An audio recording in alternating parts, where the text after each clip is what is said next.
kasama na natin si Atty. Adi Pajardo, spokesperson at legal counsel naman ni Congressman Ferdinand Martin Romualdez. Attorney, magandang umaga po sa inyo. Hi sir, good morning at good morning po sa lahat Apo. ng inyong taga-subaybay. Apo, thank you for joining us. Hindi, kasi yun ang tinatanong eh. Kung dun ba sa nung malaman ba nila na merong threat against sa presidente, sa unang ginang at kay Speaker Martin Romualdez, meron bang meron na ba kaagad na isinagawang investigasyon? Paano ba nag-react nga pala dun si dating speaker? Well, si dating speaker po ay isa rin pong abogado, no? So alam niya po yung mga elemento ng isang krimen, halimbawa yung grave threats. Pero hindi po nag-file ng kaso si dating speaker. Alam naman natin si Congressman Romualdez, isa pong mapagparayang tao. Pero alam niyo po ang mga elemento ng criminal grave threats. So talaga, intentionally, hindi talaga siya nag-file ng complaint? Hindi po kasi siyempre at that time napaka-explosive po ng sinabi ng former vice president, no. So siguro hindi niya gustong dabutan pa yung mga pagkakataon na iyon. Hindi kaya magamit yun to weaken the defense? At to weaken the position of the prosecution? Hindi naman po kasi ang impeachment iba pong ibang klaseng proceeding.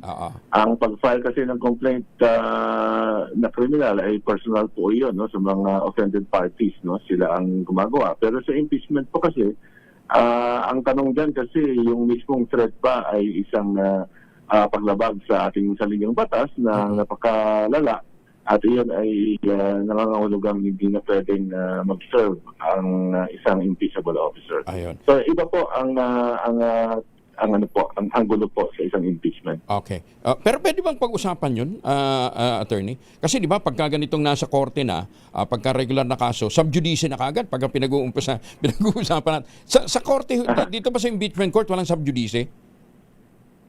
Hindi naman po, hiwalay po yan kasi siyempre ang isa pong act or omission, pwede po magkaroon ng klaseng liability yan, di ba? Criminal, civil, or administrative, no? In this case, essentially parang administrative kasi yung impeachment kasi ang resulta nun or sumatotal ay political administrative kasi ang resulta nun ay pagtanggal sa pwesto, no? At lahat yun, pwedeng magsabay-sabay. Opo. Hindi subdivision. Okay. Teka nga pala, mahiba ako. Nakadetain na ho si dating Congressman Mike Defensor. Sino kayang handler ngayon ng 18 Marines?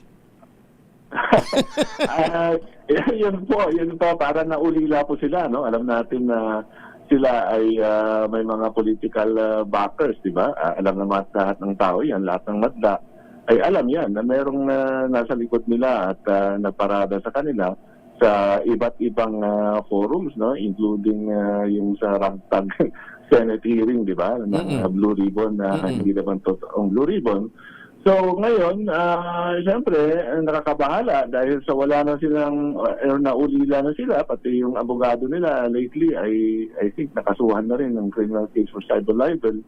Kaya medyo kung sila ay tuliro na nakakabahala, baka kasi kung ano-ano na yung sabihin nila para maligtas ang kanilang mga sarili. Kasi nga baka mamaya may ibang handler na namang lumitaw.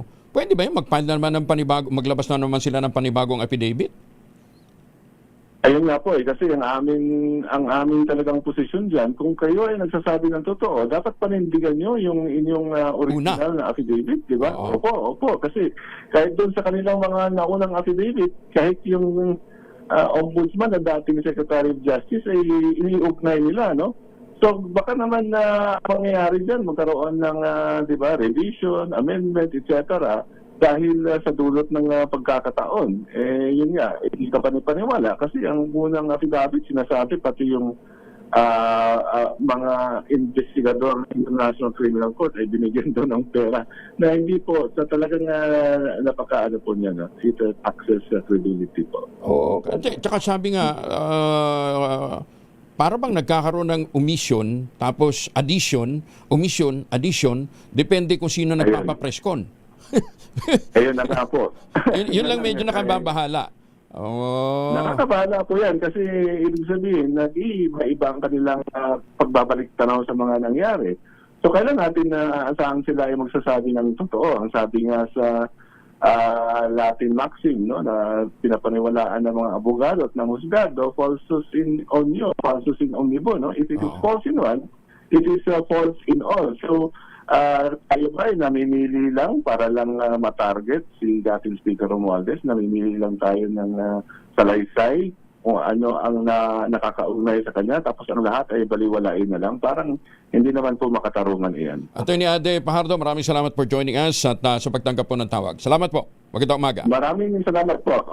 Ingat po kayo. Si Attorney Ade Fajardo, legal counsel po ni dating Speaker Ferdinand Martin Romualdez. Ganda.